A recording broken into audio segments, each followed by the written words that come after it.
Bonjour et bienvenue dans Prière Inspirée. Nous sommes encore ensemble aujourd'hui avec notre invitée Virginie Enfa, qui nous vient de région parisienne. Tout à fait. Paris, c'est là que tu exerces ton ministère, mais tu vas aussi un peu partout là où on t'invite. Absolument, c'est ça. C'est le ministère de la danse. Il y a un autre ministère aussi, celui de la danse, parce que la première journée, tu as parlé de Place des Destinées, mais aussi de... Oui, effectivement. Mon ministère, c'est avant tout le ministère d'évangéliste. Et c'est vrai que le ministère de la danse, c'est vraiment un outil, un ministère d'aide formidable. Et puis j'enseigne, j'apporte aussi la parole. D'accord, voilà. Ok, c'est ça. Et avec toi aujourd'hui, on va parler d'être visionnaire pour les nations. Tout à fait. Et ça me rappelle un passage qui se trouve dans le livre d'Ézéchiel, au chapitre 3. Certainement pour plusieurs, vous aimez particulièrement ces chapitres, si vous êtes appelé au ministère peut-être de prophète ou à un ministère particulier. Et Dieu dit au verset 4, il dit à Ézéchiel, « Fils d'homme, va vers la maison d'Israël et tu leur diras mes paroles. Car ce n'est pas vers un peuple ayant un langage obscur, une langue inintelligible que je t'envoie, mais c'est vers la maison d'Israël. » Israël, c'était avant tout un homme. Et de cet homme, voilà, il y a eu toute une descendance. Cette nation, aujourd'hui, on veut prier par rapport à ces nations, être un visionnaire pour les nations et reconnaître aussi là où les nations dans lesquelles le Seigneur nous appelle.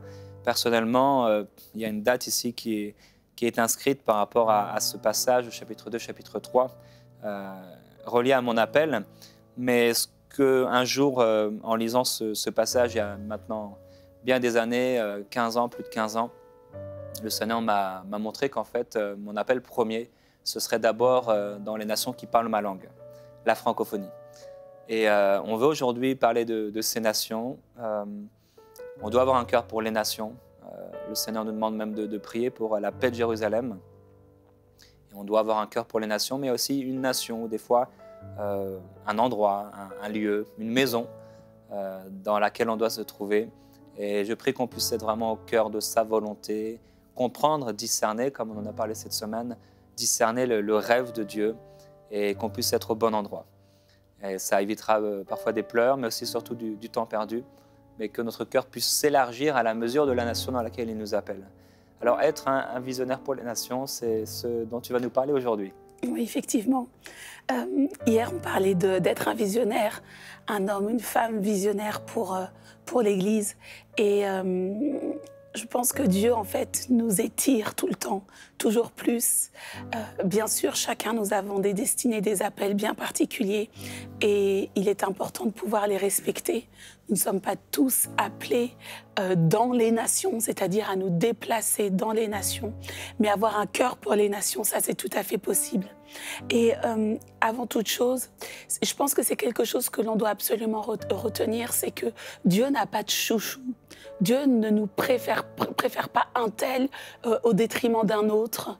Dieu ne tourne pas le dos à telle ethnie pour je ne sais quelle raison et préférerait une autre. Je pense que malheureusement dans l'histoire, à chaque fois que certains ont voulu prendre la parole de Dieu et la détourner en faisant croire à d'autres que Dieu est avec vous, il n'est pas il est avec nous, il n'est pas avec vous. Vous devez donc vous soumettre à nous. À chaque fois, on a pu voir les ravages de cette manipulation.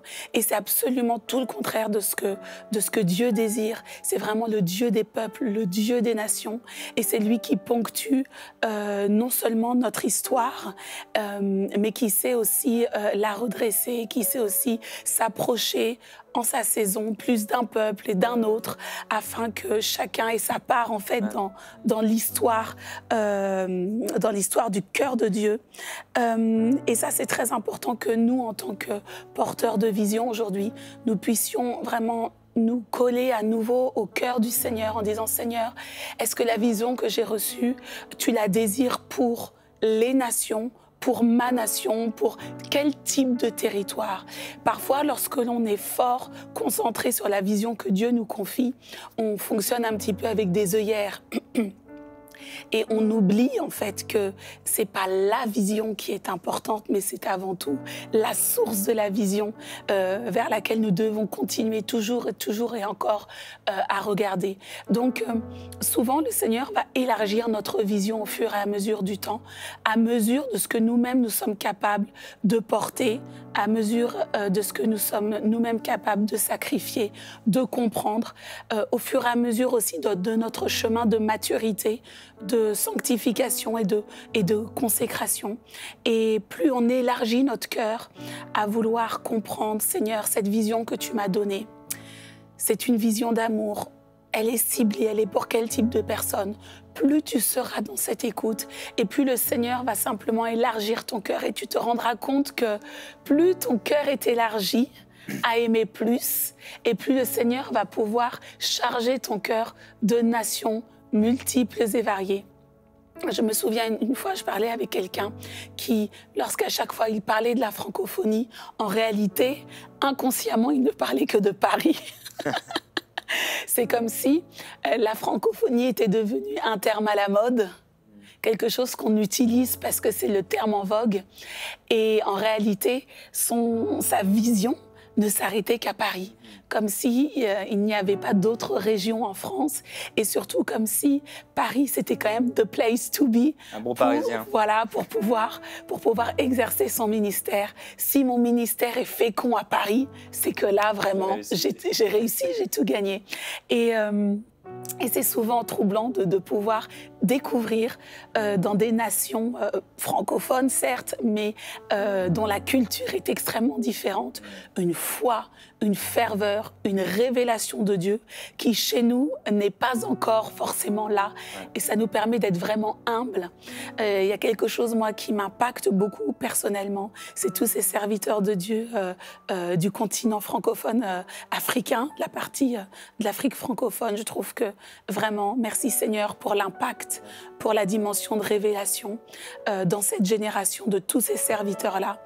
Et ça, je veux vraiment le dire parce que ils alimentent beaucoup la francophonie. Or, parfois, le regard qu'on peut porter sur l'Afrique, lorsqu'on est un serviteur français, on pense toujours qu'on va partir en Afrique. Ce n'est qu'un exemple, mais on pense souvent qu'on va partir dans une nation pour apporter quelque chose, comme si ailleurs il n'y avait rien. Alors que souvent le Seigneur nous montre à quel point ce peuple a reçu une part de ma révélation, quelque chose de spécifique, quelque chose de singulier, et qu'eux aussi vont beaucoup apporter. Lorsque l'on développe un cœur pour les nations, bien sûr, cela humilie notre cœur parce qu'on se rend bien compte que ce que l'on reçoit, nous, l'autre qui est à des kilomètres peut tout aussi bien le recevoir aussi. Mais c'est simplement aussi accueillir la famille de Dieu dans notre cœur. Et cette notion de famille, cette notion de frères et sœurs, cette notion de corps, mais j'entends cette notion pour vrai lorsqu'on la vit, lorsqu'on aime contempler toute la création et tous les êtres humains qui la composent, toutes les ethnies, les couleurs différentes, les façons de faire, même l'Église, finalement. Il n'y a pas qu'un seul modèle. Finalement, il n'y a pas qu'un seul type d'assemblée. Et c'est cette merveilleuse diversité dans l'unité du corps de Christ qui fait véritablement notre force. Donc c'est vraiment un appel à tous les visionnaires qui nous reçoivent aujourd'hui et qui entendent cette émission de prière inspirée, une invitation à pouvoir élargir leur cœur. La première des choses, c'est de se positionner en disant « Seigneur, j'ai une vision extraordinaire que tu m'as donnée pour la France ou pour tel pays, par exemple. Pose-toi la question, est-ce que tu aimes déjà le territoire sur lequel le Seigneur t'a placé? C'est une bonne question. On veut parfois semer dans un endroit que l'on déteste. Or ça, ce n'est pas possible. Et dès que vous déclenchez ce désir d'aimer déjà le territoire dans lequel le Seigneur vous a placé, vous allez commencer à vivre les promesses de Dieu. Dans Josué qui nous dit que là où tes pieds foulent, le Seigneur te donne cette terre, ce pays, ce terrain en héritage.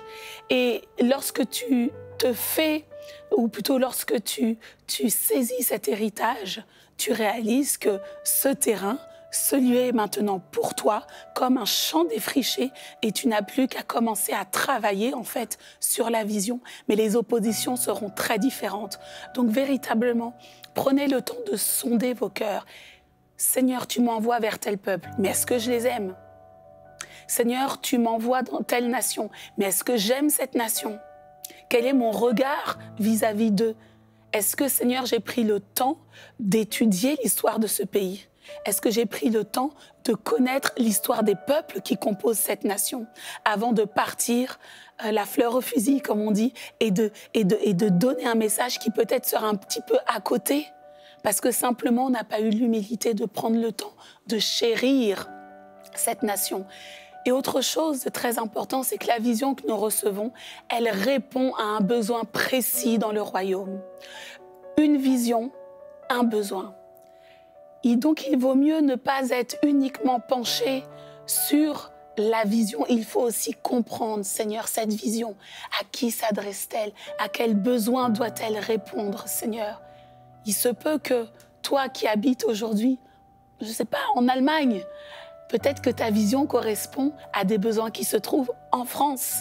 Et c'est là où le Seigneur fait appel à notre capacité à être malléable entre ses mains et à placer la vision qu'il nous a donnée au bon endroit pour les bons besoins, pour la bonne nation, pour les peuples qui la composent, au lieu de vouloir toujours garder cette vision de Dieu, certes, active, mais la limiter parce que nous-mêmes, notre perception du royaume de Dieu est un petit peu étriquée.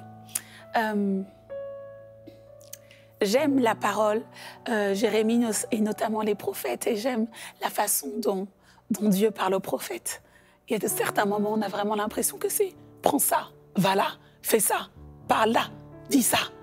Sans trop de ménagement, sans trop de politesse, sans trop faire cas de leur état d'esprit, parce qu'il y a vraiment cette dimension d'obéissance et d'être malléable entre ses mains, d'être cette parole de Dieu en déplacement, cette parole de Dieu en mouvement. Et je crois vraiment que les visionnaires des derniers temps sont cette voix prophétique aussi et doivent justement développer cette dimension de malléabilité entre les mains de Dieu. La vision, ce n'est pas quelque chose de figé. La vision, ce n'est pas quelque chose qui s'accroche dans un musée. Ce n'est pas quelque chose qu'on met sous verre. C'est pas un diplôme comme quelque chose qu'on a atteint. Ça y est, j'ai atteint la vision. Tac, et puis j'accroche. Non, elle est en mouvement. La vision se lègue, on passe le relais, on passe aussi le bâton. Et je pense que tout ça, ça fait partie justement de ce cœur large, profond, pour les nations que Dieu nous demande d'avoir. Et j'ai à nouveau cette forte pensée. Je pense qu'elle est terriblement de saison, qui nous pousse, Dieu, vraiment, le Saint-Esprit nous pousse à élargir notre façon de voir le royaume, de voir même le monde. Je pense qu'on se met beaucoup de barrières aussi. Et je voudrais vraiment encourager vous tous qui nous regardez aujourd'hui à ne pas avoir peur, à aller au-delà de vos frontières, à être mobile, à prendre plaisir à découvrir aussi, à vous instruire, à apprendre d'autres et à toujours être prêt à accepter dans votre pensée, à pouvoir entendre quelque chose de différent de ce que vous aviez toujours entendu jusqu'à présent. L'Église de Dieu, c'est d'abord de multiples couleurs, de multiples sons, de multiples façons de faire. Jérémie, lorsque tu es venu chez nous, lorsque tu nous as vus danser dans la présence de Dieu, tu as découvert quelque chose. Voilà, et pourtant, on reste dans la francophonie, n'est-ce pas? Donc on a beaucoup de choses à découvrir les uns des autres, à chérir les uns des autres. Et ce qui est merveilleux, c'est que ta vision est venue nourrir la nôtre et que notre révélation est venue nourrir ta vision. Seigneur, on veut être des vases communicants. On veut vraiment être des vases communicants les uns des autres. Ce n'est pas ma vision, c'est celle du Seigneur. Il y a myriades de visions qui convergent tous vers la seule et unique source de nos vies, Jésus qui lui-même nous alimente. Donc Seigneur, on veut vraiment travailler dans l'unité. Seigneur, on veut vraiment travailler dans l'amour. Seigneur, on veut vraiment prendre plaisir à se découvrir les uns les autres. Seigneur, je veux aimer les autres nations. Seigneur, je veux aussi souffrir des douleurs de l'enfantement des autres nations. Lorsque les peuples passent par des temps difficiles, je veux sentir ça, je veux vivre ça, je veux intercéder, Seigneur, lorsque ma nation, mon territoire, mon département, ma région, mon canton, peu importe, souffre, Seigneur, je veux porter en moi, Seigneur, vraiment ce fardeau de pouvoir être une réponse, Seigneur, à mon niveau, au travers de ce rêve, de cette vision que tu m'as donnée, Seigneur, et d'être un intercesseur, Seigneur, dans cette situation. Seigneur, nous ne voulons pas avoir les oreilles fermées, Seigneur, face aux cris des nations qui te recherchent. Seigneur, nous savons que tu reviens vite. Saint-Esprit, nous savons que tu veux faire vite. Seigneur, nous sentons ton zèle. Seigneur, tu es zélé. Seigneur, tu veux réveiller tes enfants. Seigneur, tu cries sur toute la terre, tu cries sur toute la terre, levez-vous, levez-vous mon peuple. Et Seigneur, nous voulons être attentifs, nous voulons être sensibles à ton cri, Saint-Esprit. Saint-Esprit, prends-nous, fais ce que tu veux de nous. Nous voulons être là, malléables entre tes mains et pouvoir répondre aux besoins du royaume, Seigneur. Saint-Esprit, s'il y a quelque chose à faire, Seigneur, sur cette terre, alors utilise-nous. Et je veux que ce soit ta prière. Moi, c'est la prière que j'ai faite au Seigneur. C'est quelque chose qui a déclenché une faveur de Dieu dans mon ministère. C'est de dire, Seigneur, s'il y a quelque chose à faire dans le domaine notamment du ministère de danse, Seigneur, fais-le avec moi. Seigneur, me voici. Tu cherches simplement un cœur bien disposé. Tu cherches simplement un homme, une femme, peu importe le degré de capacité. Tu as simplement besoin d'un cœur, Seigneur. Tu as simplement besoin d'un cœur. C'est si simple pour toi. Et nous compliquons tellement les choses, Dieu. Saint-Esprit, là où tu vois les cœurs de ceux qui reçoivent l'émission Prière inspirée aujourd'hui. Seigneur, s'il y a un cœur qui s'ouvre maintenant, au nom de Jésus, tu t'engouffres dans son cœur maintenant même au nom de Jésus. Seigneur, tu lèves cet homme. Tu lèves cette femme et je déclare que maintenant un amour impétueux, Seigneur, naît dans son cœur, naît dans son âme, dans son esprit, Seigneur, pour sa nation, pour les nations, Seigneur. Seigneur, nous voulons nous souvenir aussi de l'histoire des nations. Seigneur, qui intercédera pour mon peuple, qui intercédera pour les ethnies, qui saura se lever, prendre autorité contre les autels impurs. Oui, Seigneur, tu as besoin d'hommes et de femmes qui perçoivent ton intention, qui savent voir et s'aligner sur ta vision, qui sauront marcher aussi en humilité pour comprendre que la vision n'est pas à eux. Ma vision, Seigneur, ce n'est pas la tienne, ce n'est pas la mienne, pardon, mais Seigneur, c'est la tienne, Seigneur.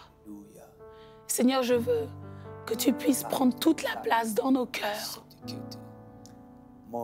nous soutenir et nous permettre sans peur, nous permettre sans préjugés, pouvoir nous connecter les uns aux autres et réaliser que j'ai besoin de lui, il a besoin de moi, Seigneur. Seigneur, en toi, il n'y a pas de frontières. Seigneur, nous savons que tu nous déplaces, Seigneur. Au nom de Jésus, je voudrais vraiment prier pour toutes les personnes qui ont ce cœur missionnaire, qui ont ce cœur de vouloir parcourir le monde, de se rendre disponible pour parler de la part de leur Seigneur aux différentes ethnies qui composent notre monde. Ô Dieu, remplis leur cœur de plus d'amour encore. Saint-Esprit, souffle sur leur cœur et fais lever des myriades de missionnaires avec un esprit, une intelligence renouvelée, restaurée. Oui, Seigneur, souffle. Oui, souffle.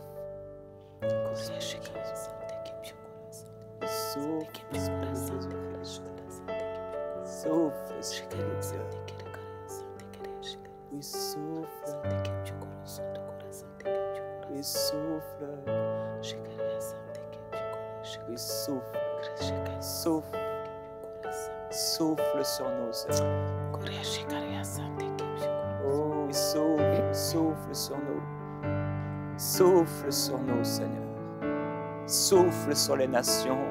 Jésus. Bouleverse les nations, les chefs des peuples, ceux qui dominent, Seigneur, qu'ils se soumettent à toi. Souffle sur nous. Alléluia. Esprit de Jésus, Oui, Seigneur. toi qui te mouvais au-dessus des eaux, encore aujourd'hui, tu viens parcourir la terre, Oui, Seigneur. tu viens te mouvoir au-dessus des nations pour accomplir ta gloire et tu cherches, oui, des Oui, cœurs Seigneur, disposés, c'est ça. des cœurs disponibles. Amen. Un homme qui va dire oui à l'esprit d'intercession, Oui, une femme qui va dire oui à l'esprit de prière et qui, au lieu de perdre son temps dans des oui, futilités, Seigneur. au lieu de perdre ses soirées alors qu'elle est célibataire et qu'elle essaie de trouver quoi faire, elle va plier le genou et devenir cette femme qui enfante, Amen. cette femme qui donne naissance dans les nations, cette femme qui établit la justice à travers sa prière, cette femme qui amène la gloire du Seigneur dans les autorités des nations. Et nous voulons être de ces personnes Oui, Seigneur. qui acceptent l'esprit de prière. Oui, on prie que tu viennes souffler, souffler de ton esprit, souffler sur nous, afin que, à ton souffle, tout ce qui n'est pas de toi, tout ce scorie, tout ce qui vient nous empêcher de voir clairement, puisse disparaître, puisse fondre. Merveilleux Jésus-Christ, t'adorons. Le Seigneur me montre que certains, vous commencez à sentir dans ce temps de prière comme une charge qui est déposée dans votre poitrine. Ça, c'est la présence du Saint-Esprit. Il saisit vos cœurs et vous sentez une charge physique. Vous sentez vraiment que votre cœur devient lourd. Ce n'est pas une sensation émotionnelle, mais c'est vraiment physiquement. Vous sentez une pression sur votre poitrine et peut-être d'autres sur les épaules. Je voudrais que vous puissiez considérer que ça, c'est l'onction du Saint-Esprit qui pénètre, comme pour vous signifier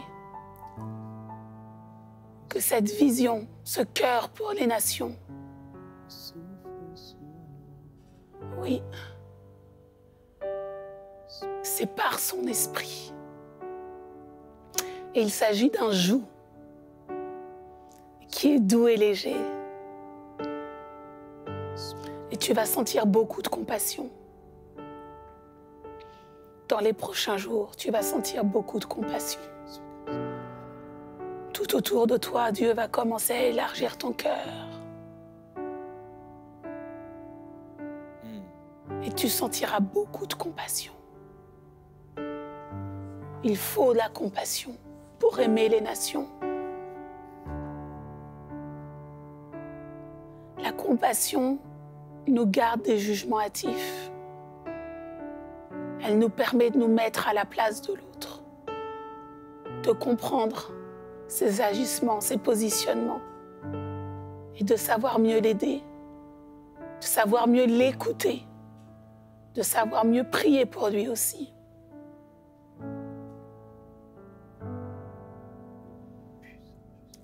Seigneur, nous voulons aussi restaurer la vision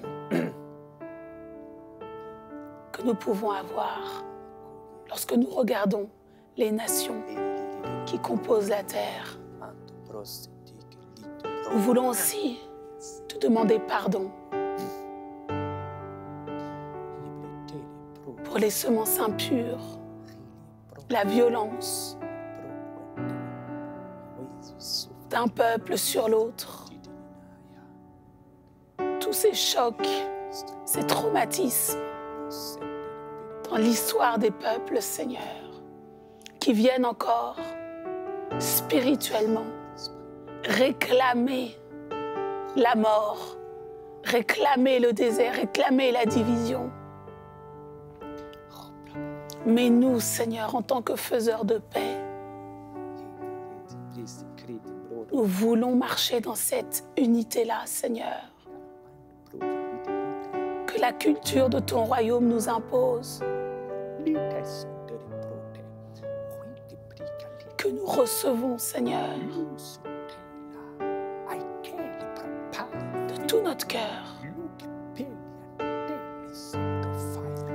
Et aimer les nations, c'est d'abord aimer ton voisin. Aimer les nations, c'est d'abord aimer ceux qui sont avec toi assis dans l'église. Aimer les nations,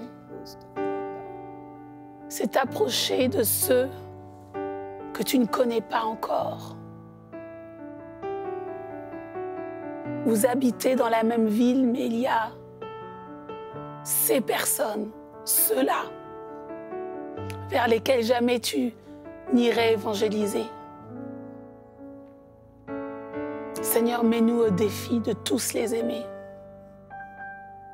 Même lorsque nous ne comprenons pas les cultures, les mentalités, nous savons que par ton esprit, nous pouvons surmonter, nous pouvons supporter.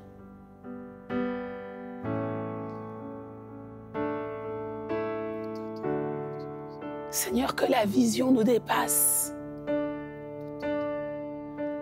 afin que toutes les choses qui voudraient nous empêcher de pouvoir marcher selon ton désir, Seigneur, s'effacent. Que le fait de chérir cette vision pour les nations soit pour nous bien plus important que ce que nous pensons ou ressentons, Seigneur. Merci, Seigneur, pour les destinées, les appels qui sont suscités au travers de ces émissions, Seigneur. Et le puissant encouragement aussi.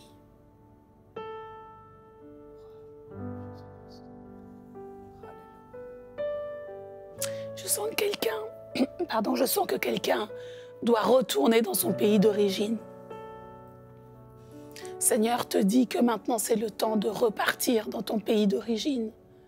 Et tu avais dit au Seigneur, si je repars là-bas, c'est pour quoi faire? Je n'ai rien là-bas, il n'y a rien. Il n'y a pas de travail. Il y a telle chose, telle situation. Et le Seigneur te dit, interroge-moi sur la vision. J'ai une vision pour toi et cette nation. Et tu ne vas pas repartir là-bas, seul, sans aucune parole. Mais c'est fort de cette vision que tu vas recevoir de Dieu que tu repartiras et cela fera toute la différence. Amen. Et Dieu dit à quelqu'un aussi, tu dois croire que ta prière change les choses et accepter l'esprit de prière que je mets sur toi. Tu dois croire que ta prière va changer les choses, alors prie dans ce lieu de consécration. Amen.